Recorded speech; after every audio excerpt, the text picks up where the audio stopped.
哈喽，大家好，我是小乐。咱们今天又来到了县城的狗市啊，我一会儿带大家去逛逛，跟我走吧。上期视频呢，有粉丝给我留言说想看一看会科目的马犬，我帮粉丝啊整理了一下我的视频，大家看看这条暴红马犬会科目。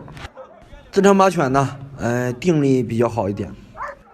一般像马犬服从命令强，一般呢，都会有很多人喜欢。这条呢也是暴红马犬啊。这条马犬呢，刚才大哥说啊，在学校里学的习，就是带回来有段时间没有玩，基本的本领啊都忘得差不多了。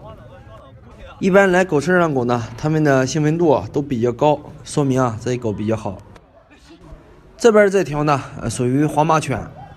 刚才大哥简单的几个动作就能看得出来，这条马犬的本领还是非常多的。刚才看了一下这条黄马犬的咬口还是比较好的。一般呢，有很多人喜欢猛犬，像这样的猛犬呢，不知道你喜不喜欢？像这些马犬呢，小的时候都不是很值钱，如果加以训练的话，几百块钱的狗也能卖个上万。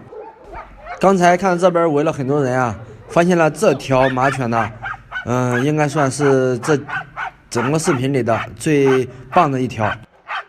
个人还是比较喜欢这条马犬，不管是黄马还是红马，它们的兴奋度还有性格都是差不多的。这些呢都是宠物犬了。刚才看了一下，没想到这些宠物犬啊都会才艺。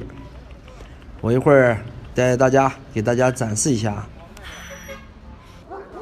这条泰迪呢就背了个小箩筐，长得一般吧，品相。不过呢，会才艺的狗啊，身价立马就会翻倍。